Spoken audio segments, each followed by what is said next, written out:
中國新能源車嗰個所謂黃金10年，支歌仔徹底唱完啦。以前嗰種補貼狂歡，甚至係靠幾張 PPT 就可以呃投資者幾百億嘅時代，正式畫上句號。我可以好肯定咁講，未來2年市面上嗰啲新勢力品牌9成9都會消失得無影無蹤。對於我哋普羅大眾嚟講，如果你唔想啲錢跌落鹹水海，就要認清現實，學會自救。點樣救？有3條保命法則，記低佢。第一，切忌貪平買雜牌。以前或者可以搏一搏，依家行業大清洗，細品牌嘅死亡率係100%，絕對死路一條。第二，千祈唔好俾定金，唔好玩預售，堅持一手交錢，一手交貨，唔好俾機會啲 4S 店、車行走佬。第三，亦係最重要㗎，你要搞清楚智能汽車嘅本質，你買嘅唔係一部車，你係買緊一間公司嘅生存概率。今時今日買車唔係鬥邊個配置好，係鬥邊間車企條命夠唔夠硬，捱唔捱得過呢個寒冬。各位，爛尾車嘅時代殺到埋身啦！當呢個時代嘅泡沫喺你自家車房爆破嗰陣，你部車就係一塊冰冷嘅墓碑。講開新能源車嘅安全，以前大家個焦點通常都係局限喺物理層面，一般人驚啲乜？唔係驚舊電池發熱起火燒通頂，就係驚個自動駕駛系統縮咗亂咁撞，再唔係就驚關鍵時刻個逼力剎車踩唔停。不過企喺2024年呢個時間點，我想同大家講一種更加隱蔽、更加具備毀滅性嘅系統性危機已經全面爆發。今次唔係同你講車身降水夠唔夠硬淨，而係講緊一場可以令你成副身家瞬間歸零嘅金融浩劫。唔係講緊因為手車唔好撞車，而係因為產能過剩同資本退潮，搞到成個行業信用崩塌。唔好講咁遠，我哋將鏡頭由宏觀數據拉翻近少少，睇下實際發生緊咩事。喺國內一線城市，有一部重達2.5噸，曾經賣到成50萬人民幣嘅高合汽車，依家靜靜英英咁停喺車庫入面。呢個牌子以前標榜自己係工業設計先鋒，係中產階級展示科技信仰嘅圖騰嚟㗎嘛。但係此時此刻，對於車主嚟講，佢只係一塊巨型嘅喐都喐唔到嘅電子磚頭。我唔係危言聳聽，亦都唔係做緊實驗室測試。你可以想象下，車主李生喺寒風凜凜之中，想解鎖佢部買咗唔夠1年嘅豪華座駕，結果面對佢嘅係一個徹底死機嘅智能終端。2024年頭，高合宣布停工停產。呢間曾經被寄予厚望嘅新勢力，喺資本寒冬入面話死就死。但呢個唔僅僅係一間公司倒閉咁簡單，佢揭示咗一個令車主心寒嘅真相。原來車企一死，件產品就會即刻腦死亡。如果話李生嘅遭遇慘，咁威馬汽車嘅車主簡直係慘絕人寰。威馬當年威風八面，號稱造車新勢力4小龍之一，好多家庭一心諗住支持環保出行，點知2023年威馬申請破產，咁就大鑊啦。呢個唔單止意味住公司執笠，更意味住售後服務體系全面瓦解。一夜之間，全國嘅維修點好似骨牌咁樣全部倒冧。當年銷售員講到幾好聽嘅終身質保，瞬間變咗一張廢紙。最攞命嘅係嚟自雲端嘅一擊。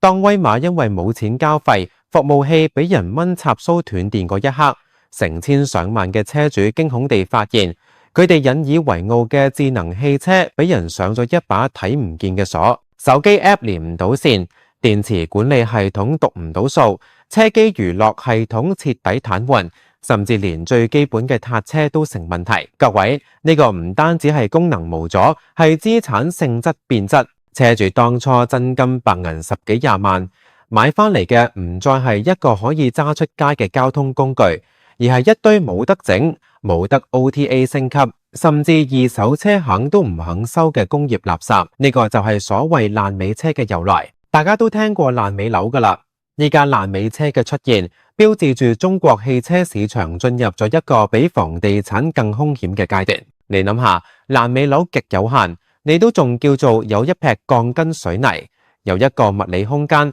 就算住唔到，佢依然佔住塊地皮有實體嘅殘值啊嘛。但係爛尾車唔同，佢本質上係一個高度依賴雲端算力同車廠持續運營嘅數碼終端。一旦母公司倒閉，服務器斷電，佢就會立刻喪失作為汽車嘅核心價值，由高科技產品瞬間坍塌成一堆廢鐵。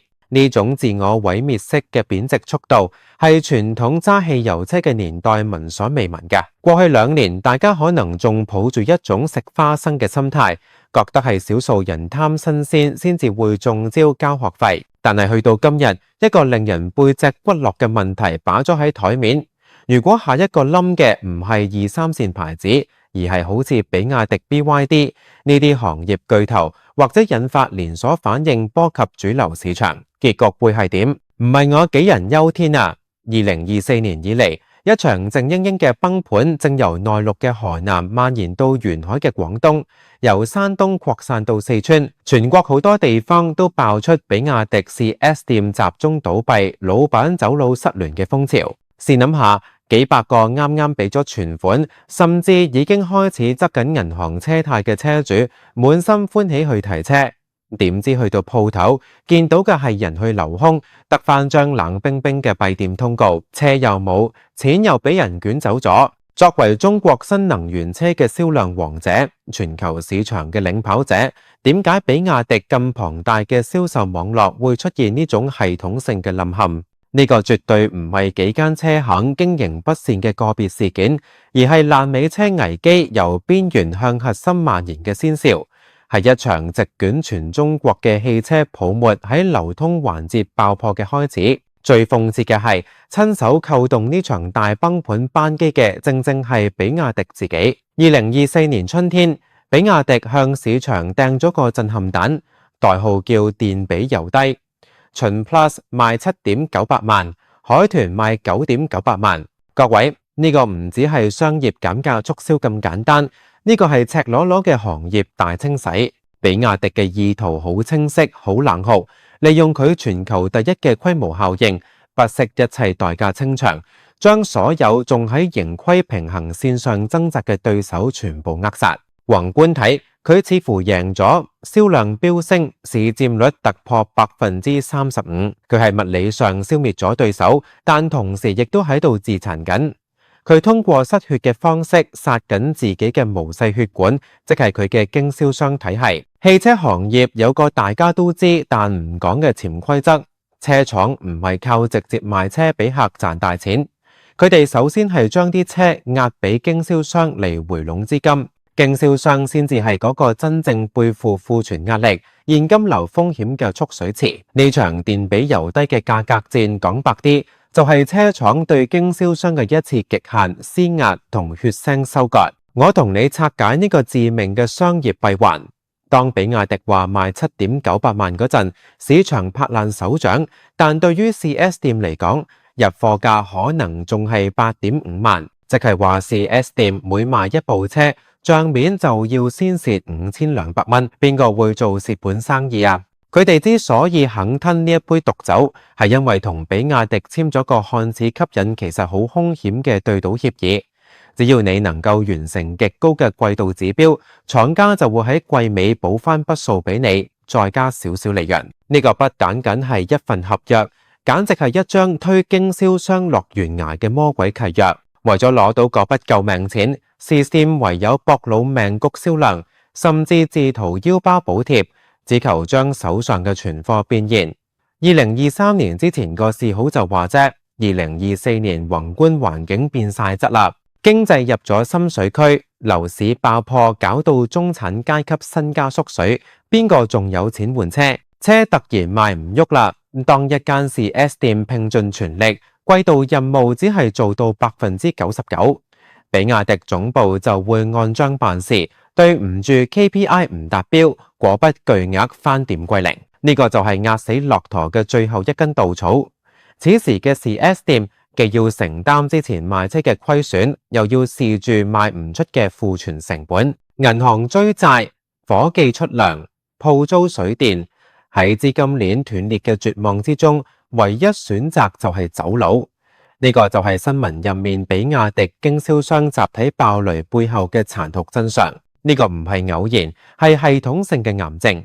比亞迪賭緊自己流幹血之前餓死對手，但佢算漏咗，最先餓死嘅係幫佢打江山嘅經銷商。嗰啲走佬嘅 4S 店捲走咗車主嘅錢，製造咗第一批比亞迪品牌嘅爛尾車受害者。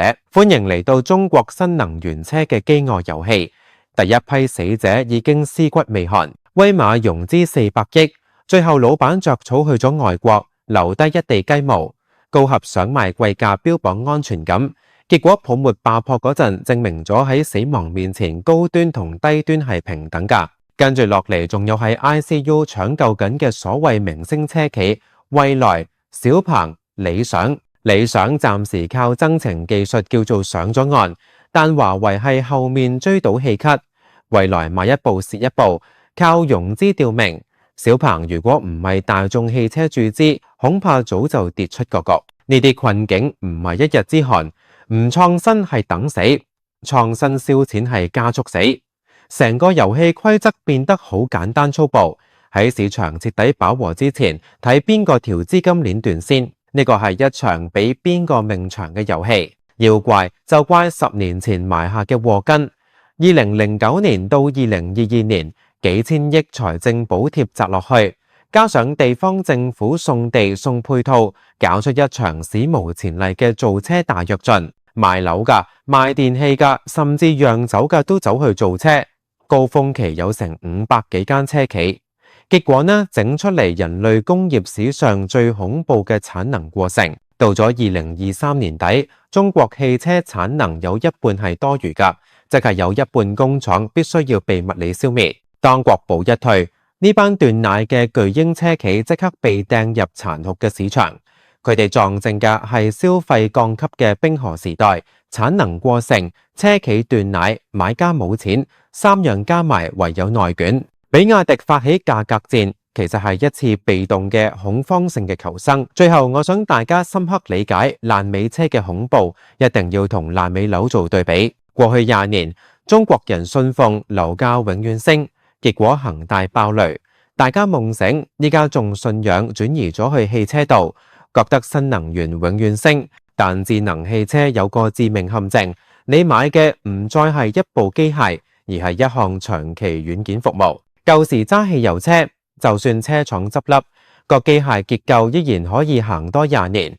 但智能汽車佢一半以上價值在於軟件同雲端，智能座艙、輔助駕駛、電池管理，全部要靠車廠個 server。高闔威馬一死 ，server 一關，你就係擁有咗一部爛尾車。佢比爛尾樓更得人驚，原因有3：第一，佢會自我毀滅，雲端一停，軟件過時，電池壞咗，鎖死冇得整，整架車價值歸零。第二，佢係金融黑洞，爛尾樓點都有地皮殘值，爛尾車貶值速度快到離譜，甚至廠家一執笠你就變成負資產。第三，維權無門，車主散佈全國，你想告都唔知告邊個。面對嘅係已經清盤嘅空殼公司，呢個就係中國新能源泡沫嘅終局。佢設計咗一個完美嘅金融陷阱，用智能化嘅糖衣包裹住 server 一關全部歸零嘅毒藥。大家一定要清醒。比亞迪雖然大到唔能夠倒，但佢正通過巨大嘅庫存壓力，製造緊另一種形式嘅爛尾車。嗰啲喺露天停車場日曬雨淋，電池每日衰減嘅庫存車，最後去咗邊？咪就係包裝成新車賣俾懵盛盛嘅消費者咯。